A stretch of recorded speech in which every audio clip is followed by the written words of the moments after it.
Hello friends, मैं आज आपके लिए लेकर आया हूँ एक लेटर जो कि आपको इनसैनिटरी कंडीशन के बारे में लिखना है।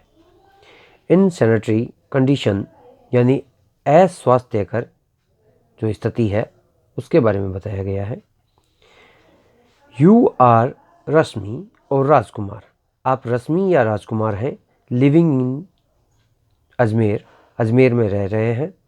Right a letter to the municipal commissioner of your city complaining him or her against the insanitary condition of your locality।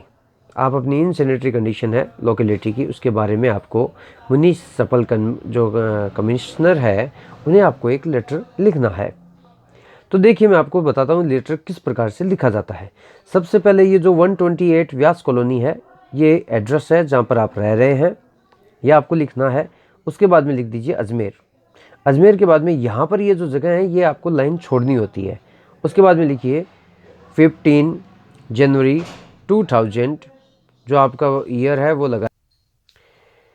Date लिखने के बाद में फिर आपको एक लाइन छोड़नी है। लाइन छोड़ने के बाद में लिखिए the chairman municipal board Ajmer. उसके बाद में फिर एक लाइन छोड़िए। फिर इसके बाद में लिखते हैं सब्जेक्ट। सब्जेक्ट जो हमने लिखा है वो इनसैनिटरी कंडीशन है।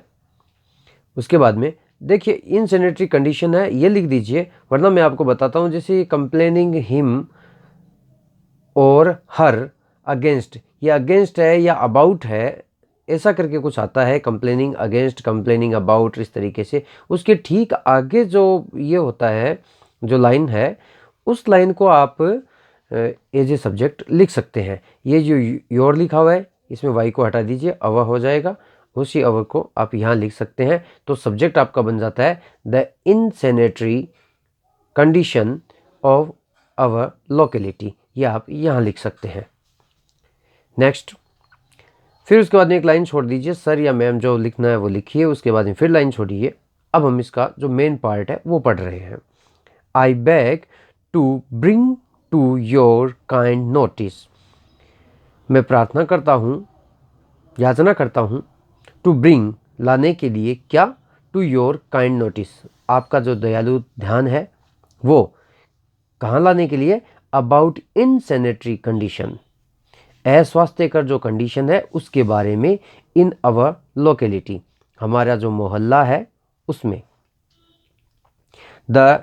अब देखिए मैं आपको बताता हूँ किस प्रकार से आप सेंटेंस लिखते हैं। आप ये देखिए कि इनसैनिटरी कंडीशन हुई किस कारण से। पहला कारण ये हो सकता है कि जो स्वीपर है वो वहाँ पर रोज़ाना नहीं आते हैं। तो पहली लाइन ये होगी, the sweeper does not come regularly, sweeper है जो रोज़ाना नहीं आता। आपने ये लिख दिया।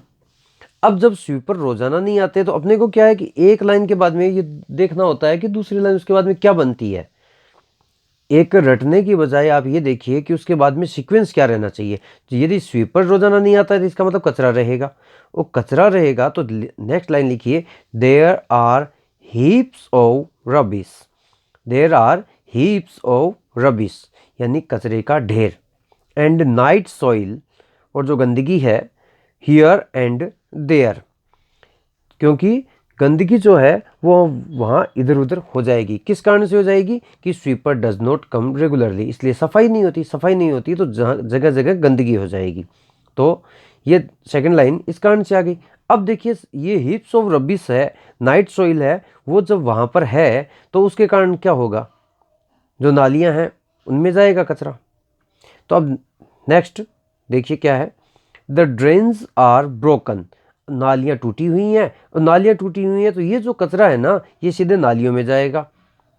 हम एक के बाद एक सीक्वेंस है उसके अकॉर्डिंग जब याद करेंगे, तो जब एग्जामिनेशन में ये लेटर आएगा तो आप सीक्वेंस के अकॉर्डिंग याद करोगे तो वहाँ पर भूलने वाली दिक्कत नहीं आएगी और आप लिख सकोगे।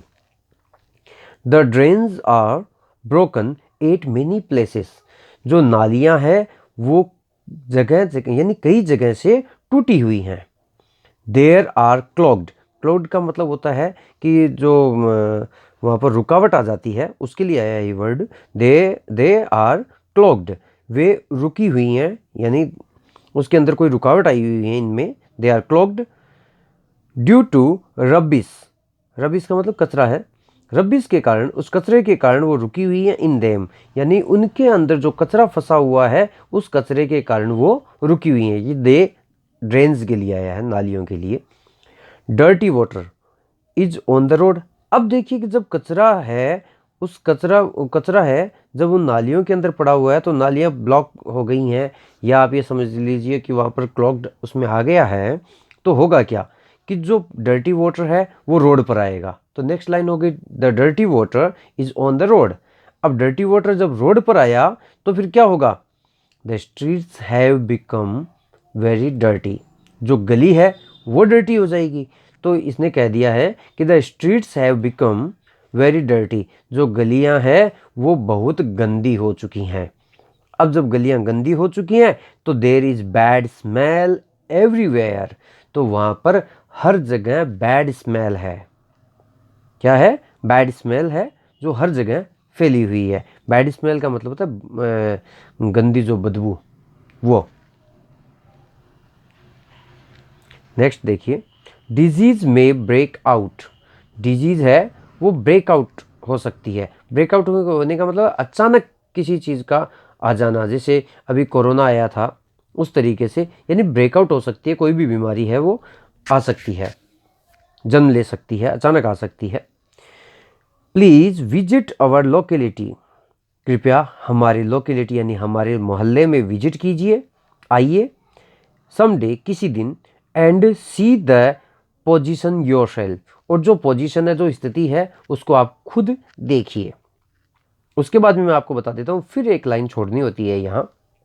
ये जो अपना मैटर है पूरा इस तरीके से लिखना होता है कि एक से दूसरे के अंदर आपको मिलाना नहीं है, मिक्सअप नहीं करना। Please look into the matter, कृपया इस मैटर को look into the matter immediately, कृपया इस मामले को तुरंत देखें। एंड डू द नीडफुल, और जो आवश्यक कार्यवाही है वो करें, यानी इस मैटर को तुरंत देखें और आवश्यक कार्यवाही करें।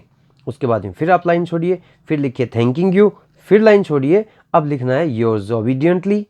या ये ध्यान रखें, कुछ क्या है स्टूडेंट्स गलती कर देते हैं, यहाँ पर योर्स अपॉस्ट्रोफी एस लगा देते हैं, वो मिस्टेक है, ऐसा न करें। अब नेक्स्ट, रश्मि ऑब्लिक राजकुमार। बस ये आपका एक लेटर है वो कंप्लीट हुआ। इस लेटर को 9, 10, 11, 12 और भी जो जहाँ पर काम आए वहाँ पर आप काम में ले सकते हैं। Thank you very much.